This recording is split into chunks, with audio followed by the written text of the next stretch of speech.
ngwino iruhande.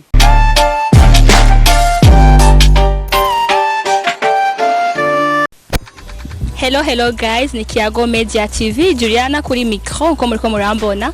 No munsi twati mu gisagara ca Bujumbura, mu karere ko mu gisagara ca Bujumbura. Ni sawa muntu? Ni sawa turashima. Meze neza cyane. Sawa, nibaza ko usanzwe uri mu Burundi, ukunda abasani bo mu Burundi gahi wacu? Neza cyane ndi mu Burundi kandi ndakunda abasani bo ngaha mu Burundi wacu. Ego, mu basani bose bo mu Burundi ngaha ninde ukunda cyane kuruta abandi? Mboje no shaka kukubira ikintu kimwe je nkunda Fizzo Fariyaze bamwita Fizzo. Ego cyane. Uyu ngo akunda Fizzo Fariyaze bamwita Fizzo. Kuko mukunda cyane none? Ndamukunda kubera karimbo kiwe amaririmba kameze neza kandi afise akaju karongoroye nico tuma ndamukunda sana. Ushatuvuga ko Big Fizzo mu basani bose banga mu Burundi ari afise akaju karongoroye? Neza cyane. Hari akarimbo ka Fizzo uzi muri mbo mukunda cyane. Akarimbo rakama ka Fizzo uzi ku mutwe? Yego no banze ku mutwe mugasi no kavuga kose no vuga ko nzi gatoyi kabangutse gatoyi gose. Sawa jako twumve rero mako baza kura akunda Kiyago Media TV baje kumva vyukuri kuri umufanzi wa Fizzo.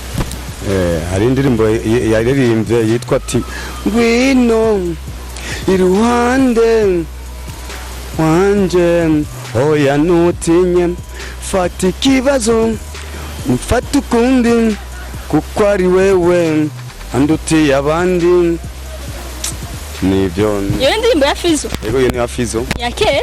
Ni ya kera. Akarimbo kuba abantu benshi basanje bazi Big Fizzo jako akandi nakabo buti mu mutwe ka Fizzo kimvira gato. Linda kwanza mbanze ndakiyumvira. Akarimbo ka Big Fizzo mbo mufana vyukuri uburimbo bwe ububuzi kamera. Neza cyane ndabuzi mugabo kubera nk'ubu ntewe niteguye nk'ubu cyane nimvira ingene no karirimba bikanka kubera isoni z'abantu biki ariko barakuraba na yawe umufana wa Fizzo nshaka kugira isoni na Fizzo nta soni afite akaririmba hari ngo abisabisi urakazi akunda kazi vraiment. Sawa jako twumve mbo wari urakoze cyane kumbarira abisabise mugabo urambabarira nta kibazo. Fizzo ni akurikira iganiro kuri TV yacu uraza kumenya ko afite umufana mbe witwande? Nitwa Sengimba Fabrice batazira maneno alias maneno. Okay. Sengimba Fabrice batazira maneno. Fizzo nimviza iganiro aza kumva ko afise umufana wiwe amukunda cyane. Sawa aririmba akarimbo rero kubavuga ngo ndakwibukira. Yego. Abise turagoye tugasangira cupa murindi bugaye tugasezera bukaye tugacana abandi abisa. Aha ndumva ayikunda cyane ukunda Fizzo nakajamba kayobwira abakunzi ba Fizzo canke abakunzi b'indirimbo ziwe. Abo bari ngaha abo bari abakunzi ba Fizzo no babwira ko bokunda Fizzo gushika kuherezo y'isi.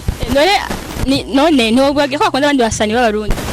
Sinzi yuko boba bari ngabo bakunda abandi basani bo Burundi mugajewe kubwiwanje Fizzo ndamufana gose ndamukunda sana.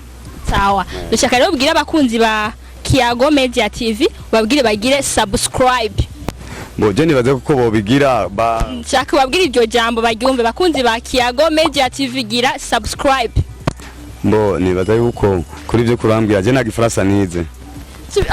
Gusubira we kugo gusubira birangora. Subscribe birangora. Oya kibazo vuga uko nyene uko cyumva cyose tuvuga ngo bakunzi ba Kiyago Media TV gira subscribe. Bakunzi ba Kiyago Media TV gira subscribe. Uvuga bakunzi ba Kiyago Media TV bakunzi ba Media TV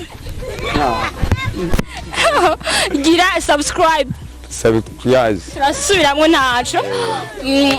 Bakunzi ba Kiyago Media TV bakunzi ba Media TV gira subscribe. Like share comment.